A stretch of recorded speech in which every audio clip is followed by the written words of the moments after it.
Hola, ¿qué pasa, chavales y chavalas? ¿Qué tal estáis? Yo espero que muy bien. Hoy os traigo por aquí un nuevo vídeo en el que explicaré detalladamente cómo utilizar una báscula de bioimpedancia para poder obtener los datos más exactos posibles dentro de las limitaciones de esta herramienta. Hoy vamos a conocer el mejor protocolo a aplicar antes de una valoración por bioimpedancia. Antes de empezar, y aunque muchos de los que estáis viendo este vídeo sepáis lo que es una báscula de bioimpedancia, voy a explicar brevemente qué es y cómo funciona la bioimpedancia para poder entender mejor el protocolo que voy a explicar. Una báscula de bioimpedancia, también llamada báscula de medidora de grasa corporal, son unas básculas electrónicas que, además de medir el peso de una persona, calcula unos determinados parámetros de la composición corporal, como puede ser el porcentaje de grasa y agua, la cantidad de músculo y hueso, etcétera, etcétera. Y dependiendo de la báscula, si es más barata o más cara, nos puede proporcionar más o menos datos, como puede ser la tasa metabólica basal, el porcentaje de grasa visceral, la edad metabólica y un largo etcétera que nos podemos encontrar a la hora de comprar y utilizar este tipo de herramientas. Por tanto, este tipo de básculas se considera la evolución de las básculas clásicas, las que habituamos en el cuarto de baño y de la cual ya hablé en mi anterior vídeo, que lo dejaré por aquí arriba, en el que hablo de todas sus limitaciones, aunque esta también presenta limitaciones, pero esa tiene más limitaciones todavía. Y la diferencia abismal entre la báscula de bioimpedancia y una báscula clásica es clara. La báscula clásica solamente te mide el peso y ya está, no sabemos nada más. Y lo que muchas personas se llegan a preguntar es cómo este tipo de básculas nos puede proporcionar más datos aparte del peso, cómo nos puede proporcionar el tema del porcentaje de grasa, del porcentaje de músculo, el porcentaje de agua. ¿Cómo lo hacen? Pues muy sencillo. Cuando una persona se sube a una báscula de bioimpedancia, esta generará una leve corriente eléctrica a través de unos electrodos situados en la base de esta báscula. Si no tenéis una báscula de bioimpedancia y queréis saber cómo y dónde están estos electrodos claramente, os lo voy a mostrar con la mía.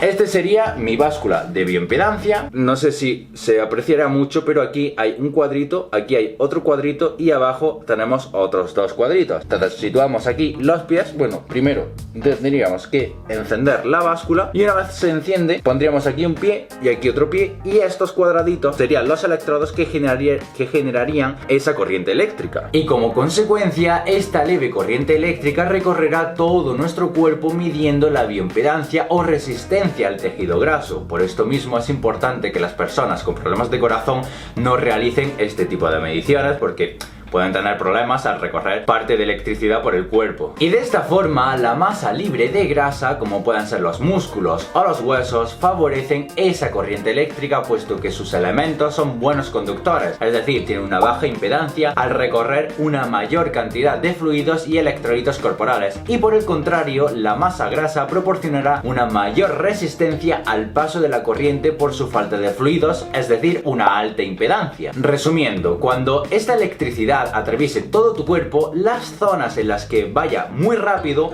interpretará como que hay músculo y hueso, pero las zonas en las que note una resistencia vaya más lento, lo interpretará como grasa. Y de esta forma consigue medir los diferentes tipos de porcentajes. Por esto mismo, una báscula de bioimpedancia puede llegar a arrojar resultados diferentes dentro de un mismo día, pues esta se basa en ecuaciones de predicción que necesitan de agua corporal. Y aunque la medición mediante la báscula de bioimpedancia presenta multitud de limitaciones, debemos tener en cuenta que estima, pero no calcula. Si sabemos cómo utilizarla correctamente, esta herramienta nos puede dar datos interesantes a medio y largo plazo. Lo ideal para evitar fluctuaciones enormes y datos disparatados sería pesarse en la misma báscula a la misma hora, en las mismas condiciones fisiológicas y con el protocolo que voy a comentar ahora mismo. Así podremos hacer que la predicción mediante la bioimpedancia, que no cálculo, sea lo más fiable posible. Y digo fiable entre comillas porque aún así los datos no van a ser nunca 100% exactos, puesto que existe un sinfín de factores que puede alterar nuestro estado, generando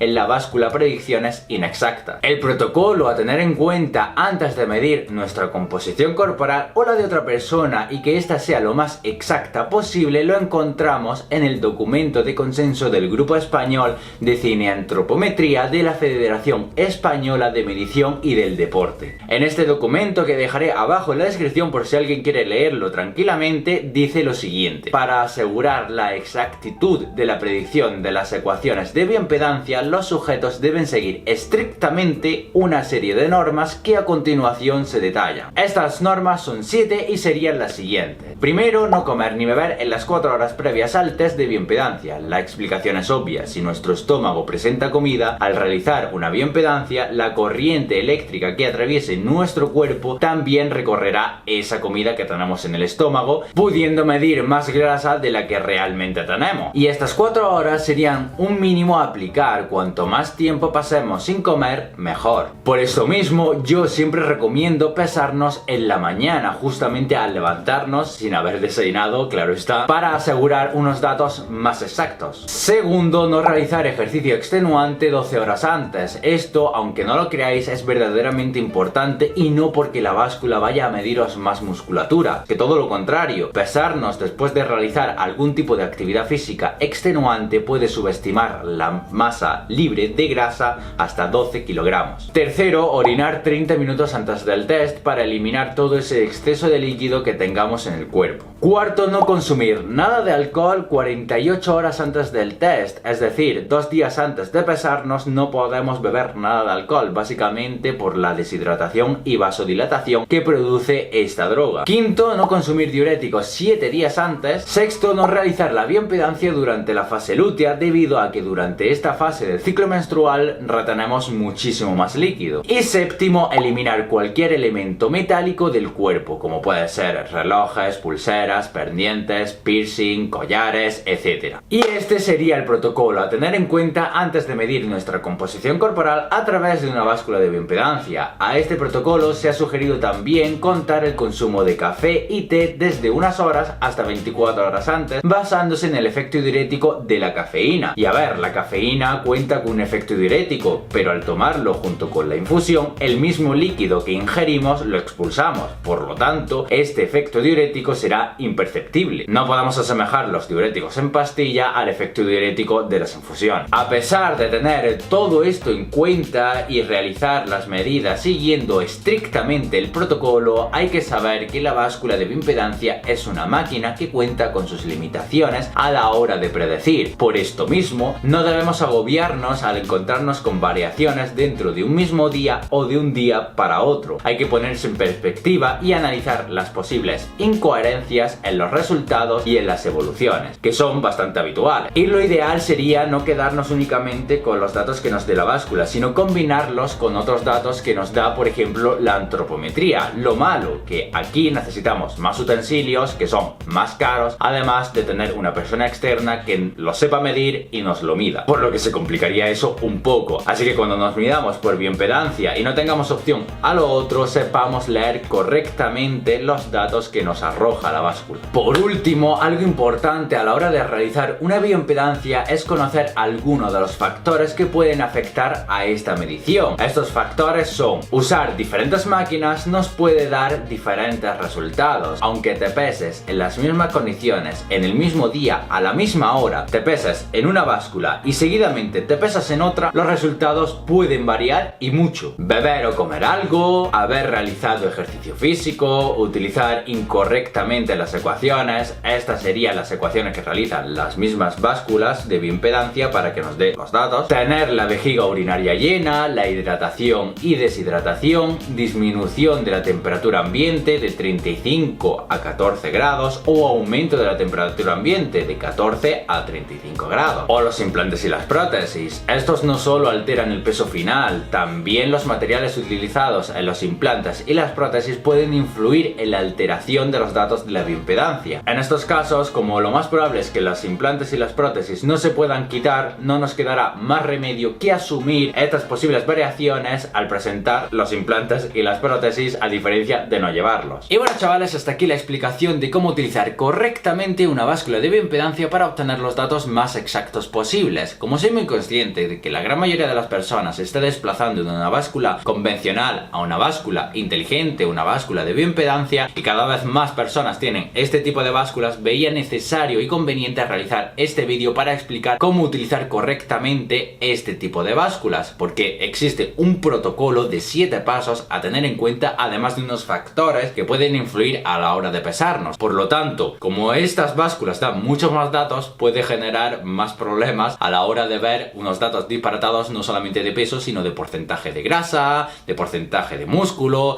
etc. Pero bueno, espero que puedas tener todo esto en cuenta, tener en cuenta los 7 pasos que hay que llevar a cabo. Si no puedes llevar estos 7 pasos, pesarte siempre en las mismas condiciones. Además, como ya he dicho, esto estima, no calcula, son dos cosas totalmente diferentes. No nos va a dar unos datos exactos, nos va a dar unos datos estimados que pueden estar alterados. Y si conoces a alguien que cuenta con esta báscula en casa y ves necesario que necesita ver este vídeo, envíaselo, compártelo, también dale un gran like y suscríbete si te ha ayudado y te ha gustado el vídeo, y nos vemos en el próximo. Adiós.